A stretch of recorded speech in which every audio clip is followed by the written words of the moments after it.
the chairman of the occasion, Major General Ike Nwachukwu, the distinguished Nobel laureate and keynote speaker, Professor Wole Soyinka, the President General of Ohaneze Ndigbo, Chief Nia Nwodo, all other protocols observed. My name is Kingsley Moghalu. I am the presidential candidate of the Young Progressives Party, the YPP, and I will be the 8th president of the Federal Republic of Nigeria.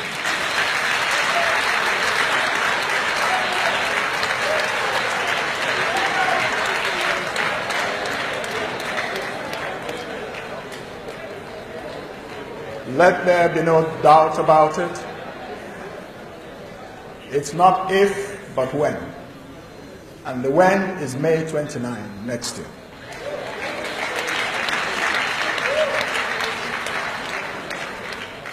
People like myself are taking up Professor Wole Soyinka's admonition. And we are bringing about a new narrative in our country. An end to the reign of unproductive, recycled politicians, a replacement and retirement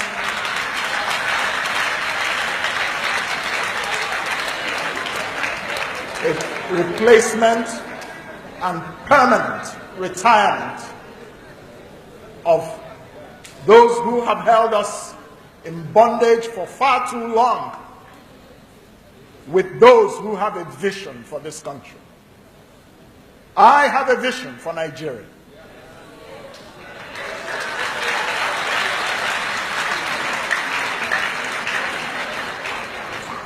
That vision is of a country that becomes a nation, because Nigeria is not yet a nation.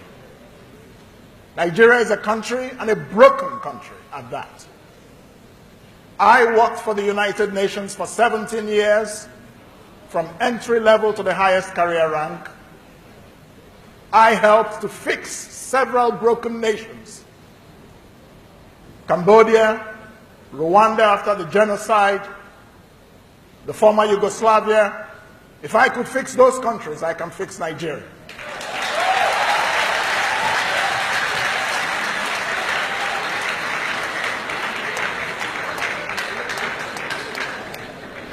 I have been a deputy governor of the Central Bank of Nigeria in the commanding heights of economic management in this country.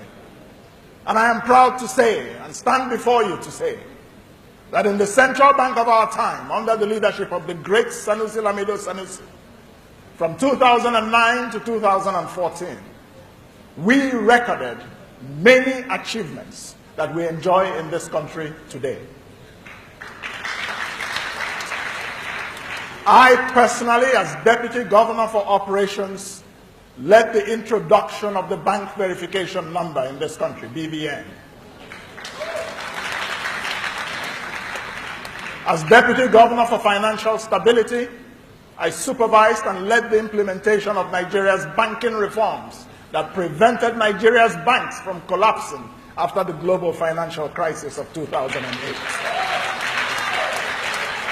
No bank failed, no depositor lost one kobo.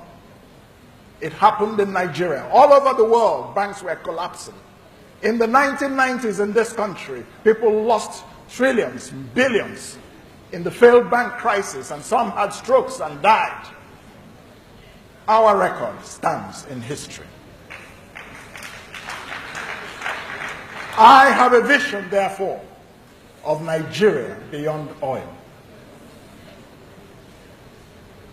Our unproductive politicians have for far too long led us in the worship of the God of small things, crude oil and the oil price. Every morning they wake up and bow down before the God of oil. If the price of oil is high, they're happy. If the price of oil slumps, they become sad, frustrated, because they have nothing to offer you. the worship of the God of small things. It will end with my presidency in 2019.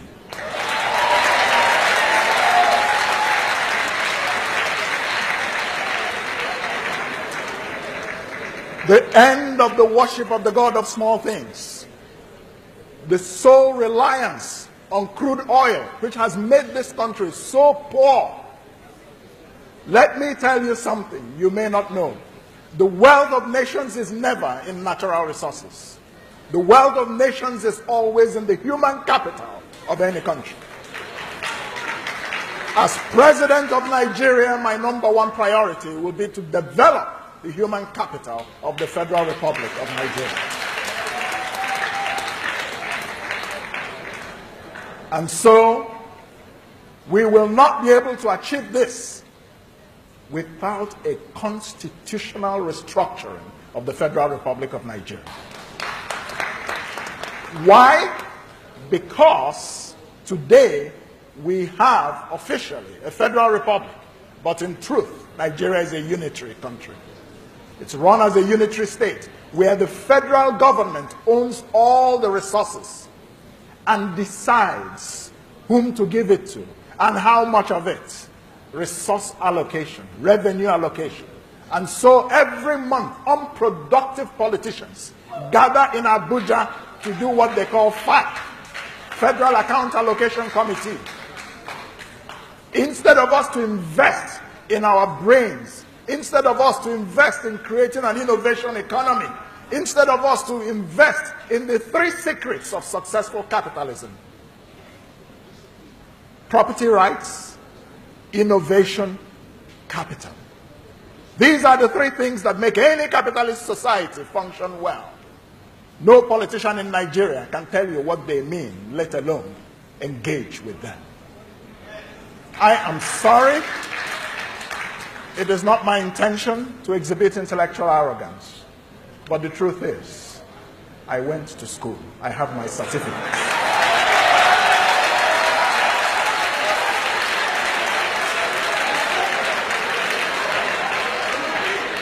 It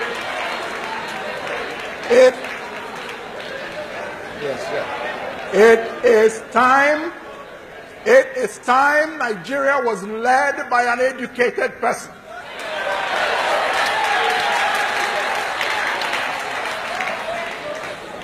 And so, I want to be very clear about what my vision of restructuring is. There are many politicians today who want to get to power by talking about restructuring. Just like some today are talking about fighting corruption, but they're not actually fighting corruption.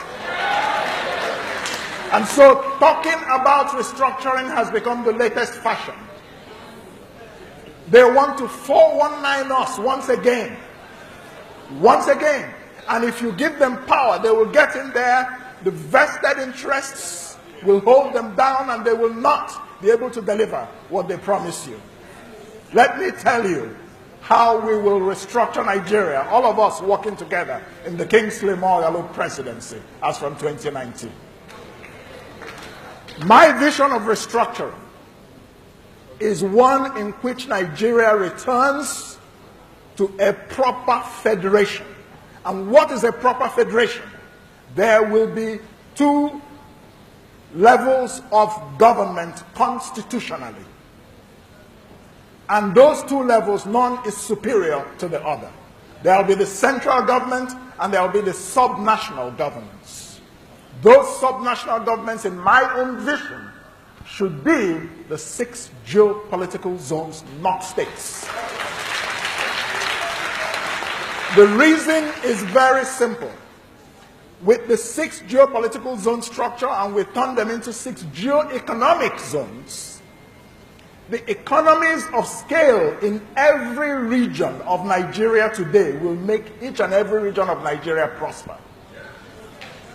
There will be enough population, enough market, enough resources to carry manufacturing and trade within each region profitably, not to talk about exporting to foreign countries or trading within the federation with other regions.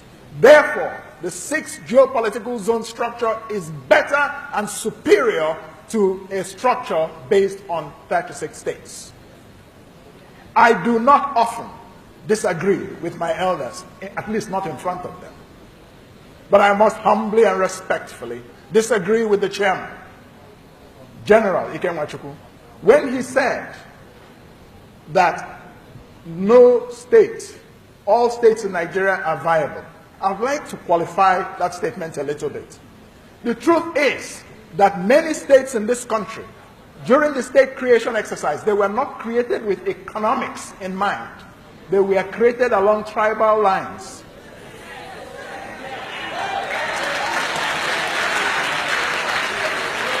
That's the truth. And that is why the agitation for state creation continues in Nigeria today, because we have built up a false narrative that we must reward every ethnic group and every umunna and every family group. Next state to be created will be the Kingsley Moghalu extended family state. By that logic. So the state creation was not done on the basis of economic thinking, but on the basis of ethnic groups. So in Enugu state today, some people want Adada state. That's not the basis on which we should go. Number two, restructuring. Restructuring must come with complete resource control. The oil sovereign wealth fund of Alaska belongs to Alaska. It does not belong to Washington. So the regions will have their resources completely, but they will pay a tax to the center. And I say that we will not make the mistake we made with oil again. Any natural resources in Nigeria must be processed before exports. Any foreign investor invested in Nigeria, that will be the condition that we will give that firm or that company. Because exporting raw natural resources is a recipe for poverty. That's why we are poor. The third vision of my restructuring agenda is that we must have a new constitution. And in that constitution, we must completely separate religion from the state. Nigeria is supposed to be a secular country, and we should make it one through our constitution, in reality, not in theory. So to conclude, my vision of Nigeria beyond oil is a vision in which innovation drives the Nigerian economy. My government will set up a 1 trillion naira venture capital fund that will finance new inventions to be mass produced. The products of innovation will go into the marketplace. Those products of innovation will create an economic boom because the wholesaler, the retailer, the middleman, the inventor himself or herself, everybody is making money. That is how America became a powerful country. That's how Japan became a powerful country. That's how China became a powerful country. I have a vision for Nigeria. I do not have the time to spell it out. But I'm glad to have had the opportunity to point you to just the tip of the iceberg.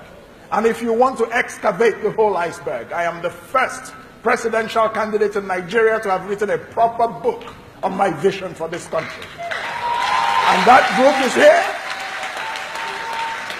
It is called Build, Innovate, and Grow, my vision for our country. Some people, of course, are copying me, and imitation is the greatest form of flattery. You will soon be seeing their own, but I want you to know that this is where it began. And this is the original and substantive vision, not the fake one, not the Bureau de Change vision.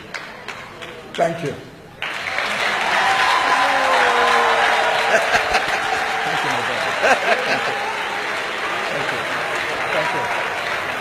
Thank you. Thank you so much. Thank you. Thank you. Thank you very much. My son. Thank you. I love you. Thank you. Okay. Thank you, sir. Thank you. I'll give you one. I'll get one for you. I'll get one for you. Thank you. Thank you very much. Performance and qualifications are anything to go by. You are the president. Thank you. Thank you. By the grace of God. Thank you. Thank you, sir. Thank you. Thank you. Thank you. Thank you. Say hello to Seriki. I'll do that. I can't help everyone tell that Thank you, sir. structuring is actually the word. Thank you. I'd like to quickly call on Dr. Shino Adeke Rovirus, the presidential candidate of Sober Party, who lies to their voice. Thank you. Yeah. It's okay, leave it. Yeah. Yeah. Hey, yeah. Thank you very much. Thank you. Yeah. Thank you. Good speech. Thank you. The chairman of the European Union. Yeah. Distinguished members of the High Table. Yeah. Distinguished ladies and gentlemen.